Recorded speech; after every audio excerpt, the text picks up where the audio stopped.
हमारे बॉर्डर पर जो विलेज है, गांव है, कठिन भौगोलिक परिस्थिति में स्थित है। कहीं 48 डिग्री टेम्परेचर है, कहाँ -48 डिग्री टेम्परेचर है, कोई चोटियों पर है तो कोई रेगिस्तान में है, कोई वनों में है। ये गांवों से सुविधाओं के लिए पलायन हो रहा है, और जिस देश के बॉर्डर के गांव खाली हो जाते हैं, उस देश की बॉर्डर कभी सुरक्षित नहीं रह सकती। तो एक नए अप्रोच के साथ नरेंद्र मोदी सरकार ने हमारे गांवों को देखना शुरू किया। पहले इसको देश का अंतिम गांव कहते थे, अब उसको देश को पहला गांव कहते हैं। और एक सिर्फ कंसेप्चुअल बदलाव नहीं है, विकास की दृष्टि से भी बदलाव लाने का कार्यक्रम मोदी जी लेकर आए।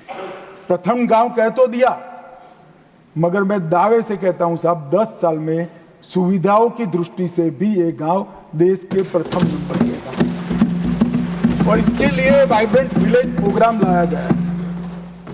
इसमें 90% केंद्रांश है और 10% राज्य का अंश है।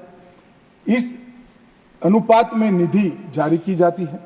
लद्दाख में 100% है, क्योंकि वो यूटी है। 19 जिले 46 ब्लॉक के चुनिंदा गांवों को पहले चरण में 15,223 योजनाओं के साथ 4800 करोड़ रुपए के आवंटन से हमने 662 गांवों को इसमें एडॉप्ट किया।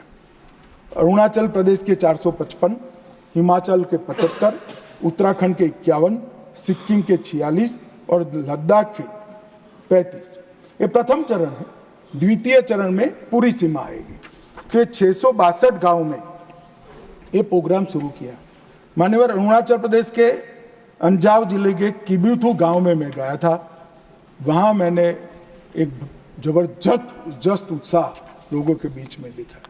मैंने जब वहां कहा कि प्रधानमंत्री जी ने कहा है कि आज से आपका गांव देश का अंतिम गांव नहीं है, पहला गांव है, और आप सुविधाओं की दृष्टि से भी 2 साल में पहले नंबर पर पहुंच जाओगे।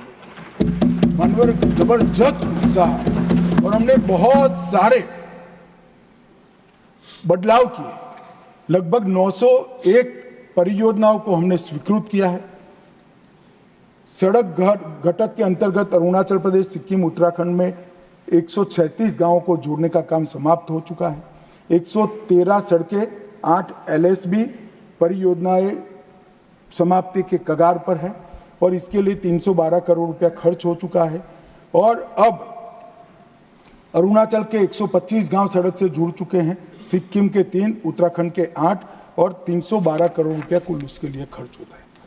मान्यवर, सिर्फ योजना बनाकर नहीं, ये गांव, मैंने जैसा कहा, कठिनतम परिस्थिति में मेरे समेत 17 केंद्रीय मंत्रियों ने 8 जिलों के 17 वाइब्रेंट गांव में रात्रि निवास कर 48 घंटा और जमीन पर जाकर ये योजनाओं को कैसे लागू करना चाहिए, क्या हर्डल है, क्या बदलाव करना चाहिए, और फिर इसका एक नया स्वरूप यहां कर बना है। 17 केंद्रीय मंत्रालय के मंत्री, 92 IAS ऑफिसर और 256 राज्य के ऑफिसरों ने इस सभी गांवों में 48 घंटा निकाला है। और इसके कारण 4G कनेक्टिविटी हुई है, रोड की कनेक्टिविटी हुई है, कई आजीविका की योजनाएं शुरू हुई है। जैसे एक, मैं किबूथी में गया था, उसने कहा साहब हमारे गांव में और कुछ करने की जरूरत है, ITBP दूध, मछली और सब्जी हमारा ले ले। तो ITBP वाले वहां थे, मैंने बोला है कि क्यों नहीं लेते, कि हमारा SOR होता है। आकर यहाँ हमने नीति में परिवर्तन कर ये तीनों चीजें स्थानीय लोगों से खरीदने के लिए उनको मुक्ति दे दी। इनकी कोऑपरेटिव बन गई, और सेना और ITBP अब सब लोकल चीजें, उनको भी फ्रेश खाने को मिलता है, सस्ता भी मिलता है, और सारे किसानों को रोजी रोटी भी मिलती। इस तरह के छोटी छोटी चीजों के बदलाव से गांव में आजीविका भी बढ़ी है, बिजली भी पहुंची है, कनेक्टिविटी भी पहुंची है, रोड भी पहुंचा है, मेडिकल सुविधाओं में सारे ITBP और सेना के मेडिकल इंस्टॉलेशन को गांव वालों के लिए खुला कर दिया गया है, और ढेर सारे परिवर्तन, जिसके कारण कई गांवों में आबादी वापिस आने लगी। अरुणाचल में तो रचनात्मक रूप से मैं कह सकता हूं आंकड़ों के आधार पर कि लगभग 30% आबादी वापिस आई। मान्यवर 127 गांव ऑफ ग्रिड माध्यम से विद्युतीकरण किया और 474 गांवों का सीधा बिजलीकरण किया गया है। पहली बार गांव में बिजली पहुंची मान्यवर, और इसके लिए ढेर सारा खर्च भी किया गया है। और view point, adventure tourism, eco resorts, पर्यटन केंद्रों और घर में रखकर पर्यटकों को घुमाने ले जाने तक के ढेर सारे साइट्स उपलब्ध हो गए हैं, जिससे हर घर में एक अच्छी सुविधा भी निर्मित हो गई है। और पर्यटक आते हो तो उसको परिवार के साथ रहकर गाइड भी मिल जाता है, खाना भी मिल जाता है, वहाँ के व्यंजन मिलते हैं और अच्छे से वो क्षेत्र को वो देख नहीं पाए। तो एक मल्टी डायमेंशनल सफल प्रयोग हुआ है, मैं आज की चर्चा के माध्यम से देश की जनता के सामने रखना चाहता हूँ। मान्यवर, मैं गृह विभाग के राजभाषा विभाग के लिए भी जरूर बात करना चाहूँगा।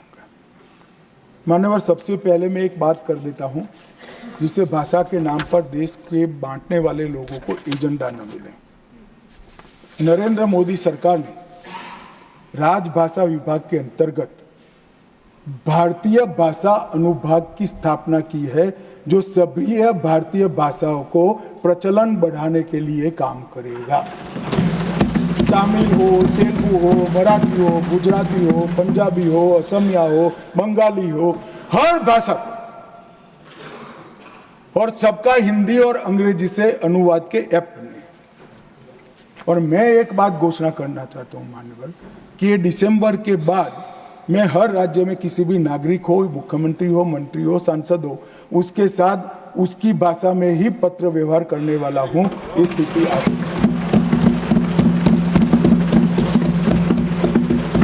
ये जो भाषा के नाम पर दुकान चलाते हैं अपने भ्रष्टाचार को छुपाने के लिए, उनको मजबूत जवाब है। भारत की एक एक भाषा भारत की संस्कृति का गहना है। मान्यवर क्या कहते हैं कि हम दक्षिण की भारत के भाषाओं के विरोधी हैं, कोई राज्य की भाषा के विरोधी कैसे हो सकते हैं? हम भी तो वहीं से आते हैं। मैं भी गुजरात से आता हूं, निर्मला जी तमिलनाडु से आते हैं। कैसे हम विरोध कर सकते? क्या बात करते हो? हमने भाषाओं के लिए काम किया है। हमने मेडिकल और इंजीनियरिंग की शिक्षा को भारत की भाषाओं में किया है। और मैं आज इस मंच पर से कहना चाहता हूं तमिलनाडु सरकार को, 2 साल से हम कह रहे हैं आप में हिम्मत नहीं है मेडिकल और इंजीनियरिंग की शिक्षा को तमिल में अनुवादित करने की, क्योंकि आपके आर्थिक हित जुड़े हुए, आप ये नहीं कर सकते हो। मगर हमारी सरकार आएगी एनडीए की, हम मेडिकल और इंजीनियरिंग का कोर्स तमिल में तमिलनाडु में बनाए। आने वाले भाषा के नाम पर जो जहर फैला रहे, मैं उनको कहना चाहता हूं कि हजारों किलोमीटर दूर की कोई भाषा आपको अच्छी लगती है और भारत की भाषा आपको अच्छी नहीं लगती। भाई तमिल बच्चा गुजरात में भी काम कर सकता है, कश्मीर में भी काम कर सकता है, दिल्ली में भी काम, आप चुनकर संसद में आकर बैठे हो। कैसे देश की व्यवस्था चाहते? भाषा के नाम पर देश के विभाजन के लिए, देश के बंटवारे के लिए बहुत सारा हो चुका, अब नहीं करना चाहिए। देश आगे बढ़ गया है, आप विकास की बात करिए। आपके घपले, घोटाले, भ्रष्टाचार छिपाने के लिए भाषा का आड़ देते हैं। हम एक्सपोज करेंगे, गांव गांव जाकर एक्सपोज करेंगे ये भ्रष्टाचार छुपाने के लिए भाषा। माननीय नरेंद्र मोदी सरकार ने भारतीय भाषा अनुभाग का एक नई शुरुआत की है, जो सभी भारतीय भाषाओं को बलवत्तर करेगी। और मैं फिर से एक बार बार मैंने कहा है, हिंदी की कोई भारतीय भाषा से स्पर्धा नहीं है। हिंदी सभी भारतीय भाषाओं की सखी है। हिंदी से ही सभी भारतीय भाषाएं मजबूत होती है और सभी भारतीय भाषाओं से ही हिंदी मजबूत होती है।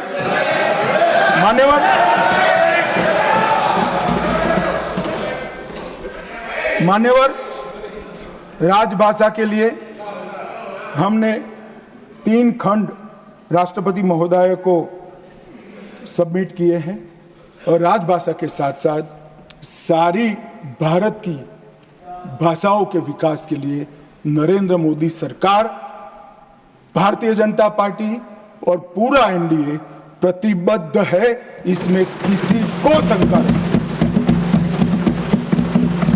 मान्यवर, हमने पद्म पुरस्कारों का भी लोकतांत्रिकरण किया है। पद्म पुरस्कारों में मेरे साथ सूची तो है, मगर इतनी लंबी है कि मैं बोलूंगा तो बहुत समय जाएगा। निर्मला जी को वहां गिलोटिन रखना है।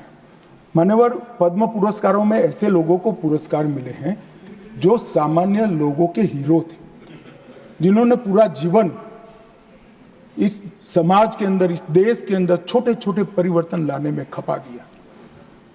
ऐसे लोगों को आज कोई सिफारिश की जरूरत है, पोर्टल पर खुद डालते हैं और यहां से राष्ट्रपति भवन से फोन जाता है कि आपको पद्म पुरस्कार से राष्ट्रपति जी ने नवाजा। ऐसी पारदर्शी पद्म पुरस्कार की प्रक्रिया बहुत समय पहले बननी थी, मगर मैं धन्यवाद करूंगा नरेंद्र मोदी जी का कि उन्होंने ये प्रक्रिया बनाई और आगे बढ़ा है।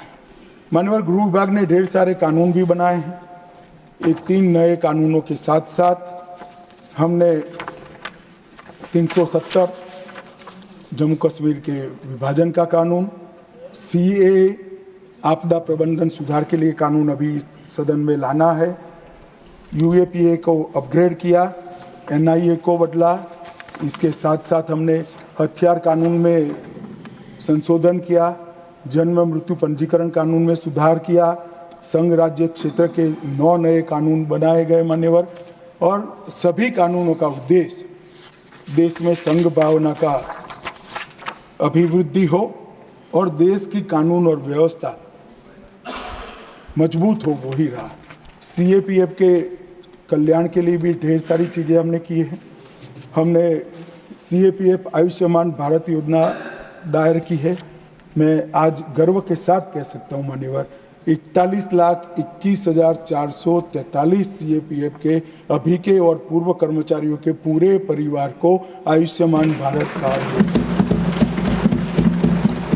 और पहले नोटों की गड्डी जिस अमाउंट का बिल होता था उसके गड्डी के वजन से ज्यादा कागज देने पड़ते थे। अस्पताल का बिल, जेरोक्स, वो 11 कॉपी में। अब पूरी प्रोसेस ऑनलाइन हो चुकी है। इनके बैंक अकाउंट में अस्पताल के सीधा पैसा पहुंच रहा है और इसके तहत 17 लाख दावों का भुगतान हो चुका है और 1,862 करोड़ का सीधा हमने भुगतान अस्पताल को करने का काम।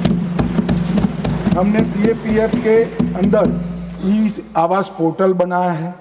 सभी सीएपीएफ में कुछ आवास खाली थे, कुछ जगह आवास नहीं थे, तो हमने सिर्फ उपलब्ध आवासों को ही ई पोर्टल पर रखा और एक दूसरे को देने की शुरुआत की। इसमें 1 लाख लोगों को आवास मिल गया, मतलब 1 लाख लोगों का आवास खाली पड़ा था। हमने हाउसिंग सेटिस्फेक्शन रेशियो में भी कांग्रेस के समय से 16 करोड़ की वृद्धि की है। माननीय इंफ्रास्ट्रक्चर के लिए भी ढेर सारा खर्चा किया है। केंद्रीय पुलिस कल्याण भंडारण का भी ढेर सारा सुधार किया है और इसमें स्वदेशी चीज़ों को हमने उपलब्धता बढ़ाई है। अनुग्रह राशि में भी वृद्धि की है। भारत के वीर निधि शुरू की गई। कोई भी जवान शहीद होता है तो उसको लोगों के दिए गए दान से सीधा इसके अकाउंट में पैसा पहुंचाने की हमने एक व्यवस्था की है और बहुत सारी सहायता हमने कोविड योद्धा, जो सुरक्षाकर्मी कोविड के वक्त भी ड्यूटी पर जिनकी मृत्यु हुई, उनको भी देने का काम किया है। अब तक 495 करोड़ ऐप से एक्स्ट्रा मदद हमने वीर शहीद जवानों को करने का पर काम किया है। प्रधानमंत्री छात्रवृत्ति योजना, हवाई कुरियर सेवा, ऑपरेशन कैजुअलिटी सर्टिफिकेट, कार्मिक प्रबंधन के लिए ई फाइलिंग, श्री अन्न का बढ़ावा, योग प्रोटोकॉल और रेगुलर मेडिकल चेकअप से में ही हमने ढेर सारी चीज़ें करी है।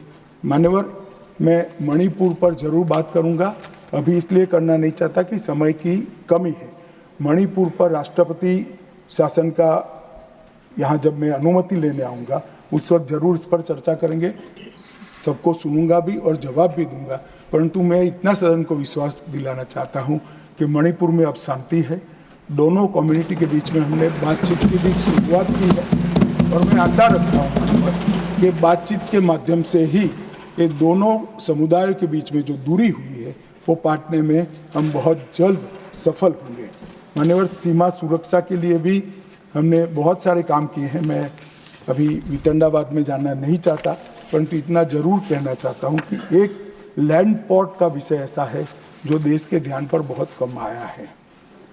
भारतीय जनता पार्टी सरकार बनने के बाद 12 में से 11 लैंड पोर्ट हमारे समय में बने और ढेर सारा काम हुआ है।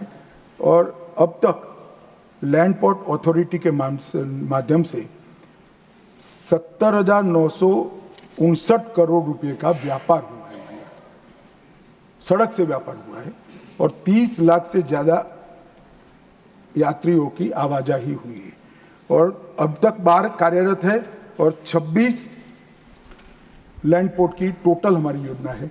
तो और 14 लैंड पोर्ट अलग अलग जगह बनने की हमारी कार्यवाही है और 3-4 लैंड पोर्ट इसी साल में हम लोगों को दे देंगे। पुलिस प्रशिक्षण को भी पूरा एकीकृत किया गया है। सभी राज्यों के लिए हमने मॉडल अभ्यासक्रम बनाया, कांस्टेबल के लिए, पीआई के लिए, डीवाईएसपी के लिए और सीएपीएफ और रेगुलर पुलिसिंग में जो आईपीएस अफसर है इसके अभ्यासक्रम को भी हमने पूरी तरह से बदल कर करा है और एक अच्छा प्रशिक्षण का मॉडल हमने अडॉप्ट किया है। इसमें मैं डिटेल बात करना नहीं चाहता मान्यवर, परंतु मैं कुछ चीज़ें जरूर कहना चाहता हूं कि एक गौरव और मेरे मंत्रालय को है, राम जन्मभूमि ट्रस्ट का निर्माण भी गृह मंत्रालय ने ही मान्यवर, जैसे 370, 35 सीए और राम जन्मभूमि का ट्रस्ट का निर्माण, ये सारे ऐसे काम हैं जिसका एक करोड़ों लोगों की आबादी वाला देश सदियों से राह देख रहा था कि कोई आदमी आएगा और राम जन्मभूमि नरेंद्र मोदी के नेतृत्व में हमने ये कहा है। मान्यवर, अपराध के आंकड़े दिए हैं। मुझे तो आश्चर्य होता था जब सीनियर मोस्ट व्यक्ति अपराध के आंकड़ों को इस तरह से रख रहे थे। मान्यवर, अपराध के कुछ आंकड़ों को, कुल आंकड़ों को रखकर भ्रांति खड़ी होती है। अपराध में 1 से 5 श्रेणी के अपराध है जो व्यक्ति के शरीर, संपत्ति और सम्मान से जुड़े हुए हैं, वो गंभीर अपराध होते हैं। इसके आंकड़ों को बताने की जगह टोटल 60 लाख अपराध, 70 लाख अपराध, ये तो भाई अब ई रजिस्ट्रेशन है, रजिस्ट्रेशन हमने फ्री किया है, राज्यों ने भी, राज्य सरकारों ने फ्री किया, तो बढ़ेगा, ये अच्छी बात है। इससे क्यों घबरा रहे? व्यक्ति के शरीर, संपत्ति और सम्मान के साथ जब छेड़खानी होती है वही गंभीर अपराध होते हैं। और मैं सभी राज्य सरकारों के लिए भी कहना चाहता हूं, ये 10 साल में सभी राज्यों ने भी अच्छा किया है और कानून और व्यवस्था की परिस्थिति देश में बहुत अच्छी हुई। मान्यवर, एक जमाना था जब आए दिन बम धमाके होते थे। मैं देश की पूरी जनता को आपके माध्यम से, 10 साल से बम धमाकों की श्रेणियां बंद हो गई है। आए दिन बम धमाके कर कर चले जाते थे, कुछ नहीं होता था। 3 घंटे का एक न्यूज होता था। मुंबई के होटल में घुस जाते थे, विमान, अरे रेलवे स्टेशन पर घुस जाते, घंटों तक, 2-2 दिन तक देश का श्वास ऊपर हो जाता था, कुछ नहीं होता था। किसी की हिम्मत नहीं है इस देश में बम धमाके करने की। मान्यवर, ये देश सुरक्षित है नरेंद्र मोदी के साथ। आतंकवाद को जड़ से उखाड़ने के लिए हम प्रतिबद्ध हैं। और मैं फिर से एक बार कहता हूं, 31 मार्च 2026 को यह देश नक्सलवाद से मुक्त हो जाएगा। कश्मीर में अब शांति है। नॉर्थ ईस्ट में भी सारे उग्रवादी लगभग सरेंडर कर चुके हैं। मान्यवर, नॉर्थ ईस्ट में भी विकास का रास्ता प्रशस्त हो चुका है और पूरा देश मोदी जी के नेतृत्व में आगे बढ़ रहा है। देश की कानून और व्यवस्था की परिस्थिति सभी राज्यों के सहयोग से, मोदी जी की दृढ़ राजनीतिक इच्छा शक्ति और मजबूत प्रबंधन के कारण सुरक्षित है। विपक्ष को कम से कम आप चिंता मत करिए, चिंता हम पर छोड़ दीजिए, हम बहुत अच्छे से चलाएंगे, आपको भी सुरक्षित रखेंगे, देश को भी सुरक्षित रखेंगे। आपका धन्यवाद।